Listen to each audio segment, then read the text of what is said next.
Here are my top 20 reasons why I support a woman's right to abortion. 1.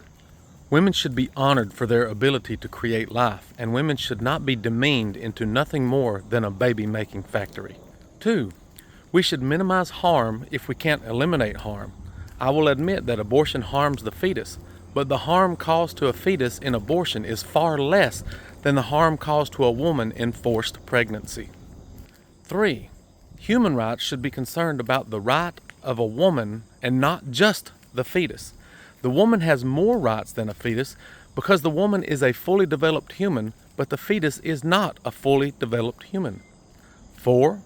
A fetus is a human parasite that should only be allowed to exist if the female host gives consent to use her body as life support.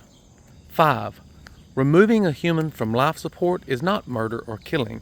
It is just removing the life support systems that are prolonging or sustaining life that cannot be sustained on its own.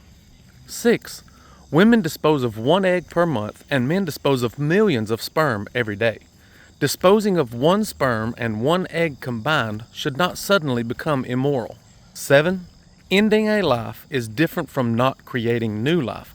Abortion should not be called murder or killing any more than all men should be called murderers for preventing millions of potential lives daily by their unused sperm. 8. The woman should decide the value of the fetus since it poses a threat to the woman and requires the use of her body. A fetus does not have bodily autonomy, and removing the woman's bodily autonomy is cruel and immoral. 9. Saying that a woman knew the risk of getting pregnant when she had sex and therefore must suffer the consequences is like saying you knew the risk of getting in a car crash when you drove a car, therefore you do not deserve medical treatment. 10. Sex is not consent to pregnancy any more than driving a car is consent to crashing. The result is possible but unintended. 11. Not giving a woman the option to abort after she was raped adds insult to injury and is truly heartless and cruel.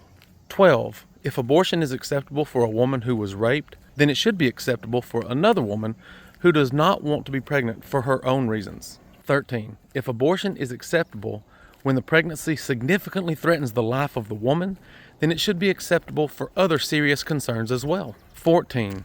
Being pregnant is life-altering and changes a woman's body and mind forever. Women should not be forced to stay pregnant or suffer the biological dangers and changes against her will. That is cruel and inhumane. 15. There is a huge emotional, mental, and financial burden to pregnancy and motherhood. A woman should not be forced to endure those burdens against her will. 16. Humans do not remember being in the womb, and the central nervous system develops and matures slowly even after birth. This is good evidence that the ability to feel and think is greatly diminished in a fetus, especially in early gestation. 17. It is not immoral to not donate organs after death. Therefore, a woman should have the right not to donate her organs to a fetus while she's alive. It should be considered immoral to force women to donate their living bodies to a fetus against her will. 18. There is already a big discrepancy between men and women in the need or desire for sex.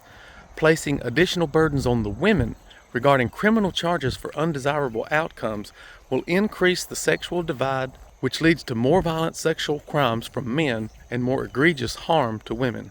19. The first trimester should be targeted as the preferred time for an abortion due to minimizing harm to both the fetus and the woman. Late-term abortions are more harmful to both women and the fetus, but there are still valid reasons for late-term abortions, and that should be a private medical decision between a woman and her doctor. 20.